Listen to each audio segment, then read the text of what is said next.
Welcome to simply குப்பு. இன்றைக்கி ரவா தோசை எப்படி செய்கிறதுன்னு பார்க்கலாம். ஒரு கப் தோசை மாவு எடுத்துக்கோங்க.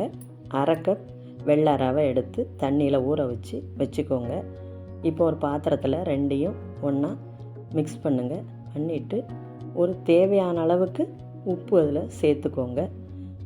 சேர்த்து ஒரு உரமாக வச்சுட்டு ஒரு பேன் எடுத்து அதில் 2 ஸ்பூன் எண்ணெய் விட்டு ஒரு அரை ஸ்பூன் ஜீரகம், 1 ஸ்பூன் கடுகு, 1.5 ஸ்பூன் உளுந்து எல்லாம் சேர்த்து நல்லா பொரிய விடுங்க.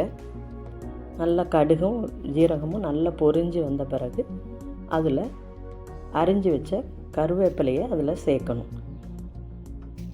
கருவேப்பிலையை அதில் சேர்த்துட்டு அரிஞ்சு வச்ச இஞ்சி, பச்சை மிளகாய் எல்லாத்தையும் அதில் சேர்த்து நல்லா வறுத்து விடுங்க. எல்லாம் சேர்ந்து நல்லா பொரிஞ்சு வரட்டும்.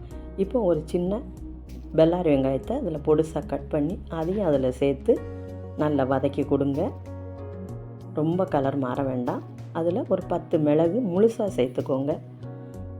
சேர்த்து அதையும் வறுத்துட்டு அதில் கொஞ்சமாக ஒரு அரை ஸ்பூன் பெருங்காயத்தூளும் சேர்த்து நல்லா வதக்கிட்டு அதை தூக்கி அந்த மாவில் சேர்த்துடுங்க.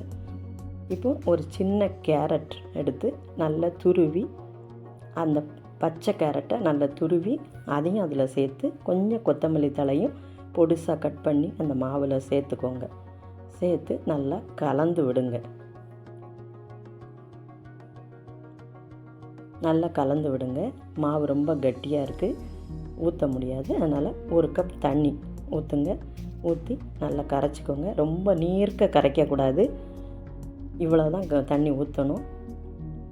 ஊற்றி இப்போ தோசைக்கல் காஞ்ச உடனே மாவு ஒரு கரண்டி எடுத்து நல்லா தேய்ச்சி விடுங்க. நல்லா தேய்ச்சி விடுங்க. தேய்ச்சி விட்டுட்டு எண்ணெய் கொஞ்சம் தாராளமாக ஊற்றணும் இந்த தோசைக்கு. அப்போ தான் நல்லாயிருக்கும்.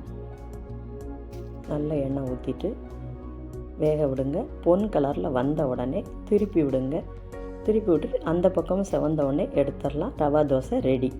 பிடிச்சிருந்தா சப்ஸ்கிரைப் பண்ணுங்கள். கமெண்ட்டில் சொல்லுங்கள், செஞ்சு பார்த்துட்டு லைக் பண்ணுங்கள்.